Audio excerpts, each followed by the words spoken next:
যে আজকে বাংলাদেশের ঘটনা মিডিয়া বন্ধুরা ছিল বলেই আমরা জেনেছি, আর বেশি করে নাহলে আমাদের বাংলার মানুষ জানতে পারতো না।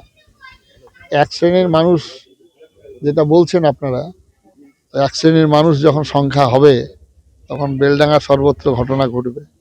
এখন যেটা বাংলাদেশে হচ্ছে, পাকিস্তানে তো শেষ হয়ে গেছে, সেখানে এক শ্রেণীর মানুষ 1%-এর 2% এসে দাঁড়িয়েছে। বাংলাদেশেও সেরকম সংখ্যা বৃদ্ধি হলে যেটা হবে, যে সংখ্যার যে ধর্মের মানুষ প্রকাশ্য জনসভায় দাঁড়িয়ে বলতে পারেন 70% আর 30%, হ্যাঁ, সে ধর্মের মানুষ তো উৎসাহিত হবেন আর আমরা শুনবো। রাম মন্দির ভারতবর্ষের জাতীয় মহাপুরুষ ভগবান রামচন্দ্র এবং কৃষ্ণ সারা ভারতবর্ষে পূজিত, এবং ভারতবর্ষের বাইরে যারা সনাতন হিন্দু ধর্মের মানুষ আছেন তারা এই দুজনকেই ভগবান বলে মেনে নিয়েছেন। সারা পৃথিবীতে গ্রামে গঞ্জে যেখানেই সনাতনী হিন্দুরা আছেন, এবং স্বামী বিবেকানন্দই বলেছেন যে যতদিন সনাতন ভারতবর্ষের হিন্দুরা ঈশ্বর অনুসন্ধানে রত থাকবে ততদিনই কৃষ্ণ বাঁশি বাজাবেন, মা কালী পাঠা খাবেন, আর শিব সারে চলে পৃথিবী ভ্রমণ করবেন। সুতরাং রামচন্দ্র আমাদের ভারতবর্ষের প্রথম অহল্যা, যে জমি চাষ হতো না সেটা হলকর্ষণ করে তিনি চাষের ব্যবস্থা করছেন। বর্ষ থেকে বর্ষণ, এই ভারতবর্ষেই প্রথম বর্ষণ ফসল চালু হয়েছেন, সেটাই রামচন্দ্রের হাত থেকেই হয়েছে। সেই জন্য আমাদের প্রত্যেকের ভিতরে হৃদয়ে মনে প্রাণে গাথা আছে রাম। স্বামী বিবেকানন্দ বলেছেন রামের পুজো কর, হ্যাঁ, ঢাক বাজা, আসর বাজা, মারুতির পুজো কর। সুতরাং রামের পুজো হবে। দেশের মানুষ জয় শ্রীরাম জয় শ্রীরাম, আমরা যে মহাপ্রভু দিয়ে গেছেন যে 16 নাম 32 অক্ষর, সেটা হরে কৃষ্ণ কৃষ্ণ কৃষ্ণ হরে হরে, হরে রাম রাম রাম হরে হরে। কিন্তু বেলডাঙ্গা দেখা যাচ্ছে এক শ্রেণীর মানুষ বিশাল তাণ্ডব চালাচ্ছে, কিন্তু অথচ যাদের হাতে নিরাপত্তা দায়িত্ব, যেটা মিডিয়া বন্ধুরা আজকে যেটা আপনারা বলেছেন যে আজকে বাংলাদেশের ঘটনা মিডিয়া বন্ধুরা ছিল বলেই আমরা জেনেছি, আর বেশি করে নাহলে আমাদের বাংলার মানুষ জানতে পারতো না। এক শ্রেণীর মানুষ যেটা বলছেন আপনারা, এক শ্রেণীর মানুষ যখন সংখ্যা হবে তখন বেলডাঙ্গা সর্বত্র ঘটনা ঘটবে। এখন যেটা বাংলাদেশে হচ্ছে, পাকিস্তানে তো শেষ হয়ে গেছে, সেখানে এক শ্রেণীর মানুষ 1%-এর 2% এসে দাঁড়িয়েছে। বাংলাদেশেও সেরকম সংখ্যা বৃদ্ধি হলে যেটা হবে, যে সংখ্যার যে ধর্মের মানুষ প্রকাশ্য জনসভায় দাঁড়িয়ে বলতে পারেন 70% আর 30%, হ্যাঁ, সে ধর্মের মানুষ তো উৎসাহিত হবেন আর আমরা শুনবো। আরেকজন বলছেন, তিনি একটা শিক্ষিত মানুষ, একটা মহানাগরিক 1 নম্বর,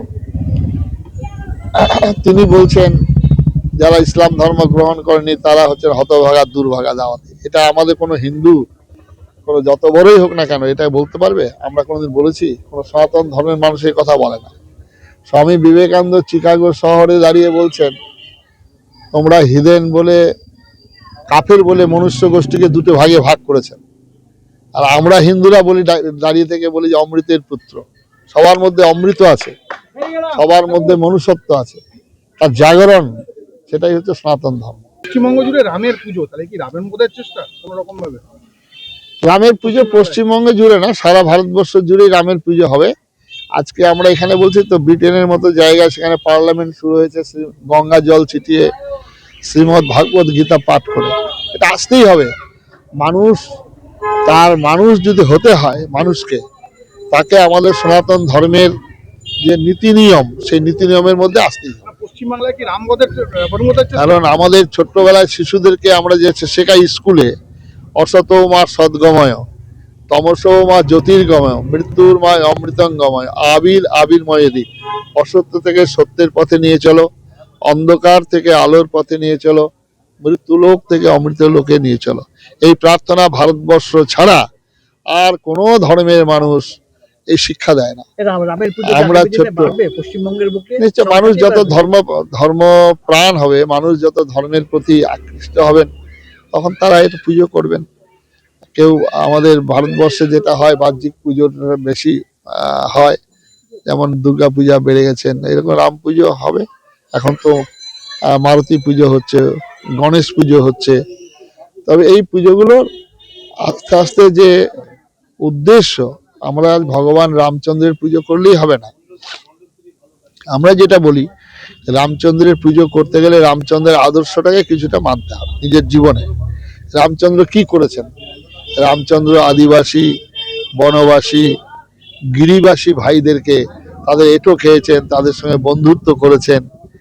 তো আজকে আমরা যারা শিক্ষিত মানুষ, তারা আমরা আদিবাসীদেরকে ভাই বলিনি, আদিবাসীদের সঙ্গে মিশিনি, যার ফলে আজকে স্বামী বিবেকানন্দ বলেছিলেন ভারতবর্ষ থেকে একজন খ্রিস্টান হয়ে যাওয়া মানে সংখ্যা কমে যাওয়া নয়, ভারতের শত্রুতে পরিণত হওয়া।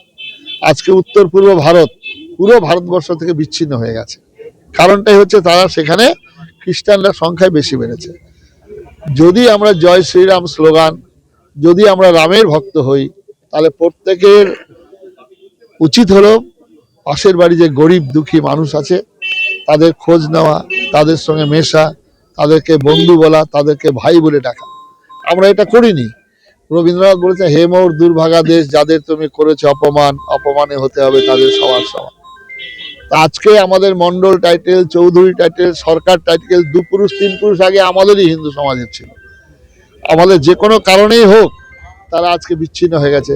তাই যত জয় শ্রীরাম, রামের পুজো হবে, তত সারা ভারতবর্ষের প্রত্যেকটা মানুষের সঙ্গে আমাদের সম্পর্ক গড়ে উঠবে। আর এটাই হচ্ছে রামচন্দ্রের পুজো।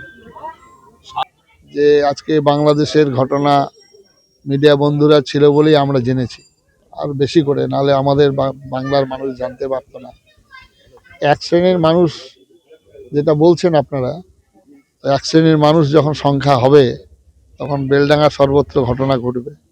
এখন যেটা বাংলাদেশে হচ্ছে, পাকিস্তানে তো শেষ হয়ে গেছে, সেখানে এক শ্রেণীর মানুষ 1%, 2% এসে দাঁড়িয়েছে।